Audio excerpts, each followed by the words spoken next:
సిద్దిపేట జిల్లా దుబ్బాక మండలం హబ్సీపూర్ మహాత్మా గాంధీ జ్యోతిబా పూలే బాలుర హాస్టల్లో దారుణం చోటు చేసుకుంది. ఉదయం బాత్రూమ్ కని వెళ్లిన 7వ తరగతి విద్యార్థి అఖిల్ బాత్రూంలోనే డోర్కు ఉరివేసుకుని ఆత్మహత్యాయత్నానికి పాల్పడ్డాడు. గమనించిన తోటి విద్యార్థులు వెంటనే వాచ్మెన్తో పాటు ఉపాధ్యాయులకు సమాచారం అందించారు. విద్యార్థి అఖిల్ను వెంటనే దుబ్బాక ప్రభుత్వ ఆసుపత్రికి, అక్కడి నుంచి సిద్దిపేట ప్రభుత్వ ఆసుపత్రికి తరలించగా మెరుగైన వైద్యం కోసం హైదరాబాద్కు తరలించారు. ఈ విషయంపై ఉపాధ్యాయుడిని వివరణ కోరగా 2 రోజుల క్రితం విద్యార్థి అఖిల్ తమ పేరెంట్స్కు ఫోన్ చేసి 200 రూపాయలు కావాలని కోరగా హాస్టల్ వచ్చినప్పుడు ఇస్తామన్నారని, ఇప్పుడు నీకంతా అర్జెంట్ ఏముందని తల్లిదండ్రులు అతనికి ఫోన్లో చెప్పినట్టు తెలిపారు. కాగా ప్రస్తుతం విద్యార్థి పరిస్థితి విషమంగా ఉందని, ఆత్మహత్యకు గల కారణాలు మాత్రం పూర్తిగా తెలియడం లేదని ఉపాధ్యాయులు చెప్తున్నారు.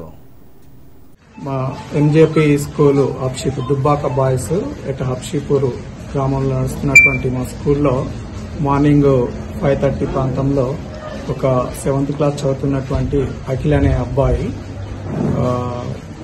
బాత్రూమ్ కని వెళ్లి సూసైడ్ అటెంప్ట్ చేయడం జరిగింది.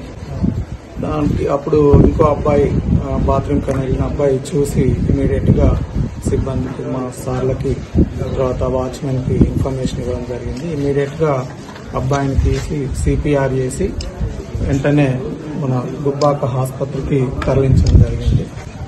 అక్కడ వాళ్ళు సిద్దిపేటకి రెఫర్ చేశారు. వెంటనే మేమంతా కూడా సిద్దిపేటకి మార్నింగ్ 6 o'clock వరకు అబ్బాయిని తీసుకొని అంబులెన్స్ లో సిద్దిపేట గవర్నమెంట్ ఏరియా ఆసుపత్రిలో జాయిన్ చేయడం జరిగిందండి.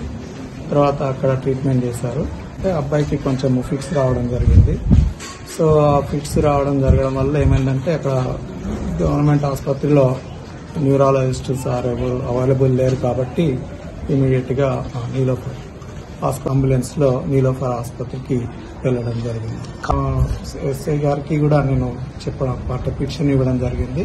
వాళ్ళు కూడా ఎంక్వైరీ చేస్తున్నారు. అసలు మేము ఇక్కడ పిల్లల్ని అడిగిన తర్వాత వాళ్ళ పేరెంట్స్ ను అడిగినాము, ఏమన్నా మీరు వచ్చారా నిన్న వాళ్ళే కదా, మరి తీసుకపోలేని ఏమన్నా ప్రాబ్లం ఉందా ఏంటని అడగడం జరిగింది.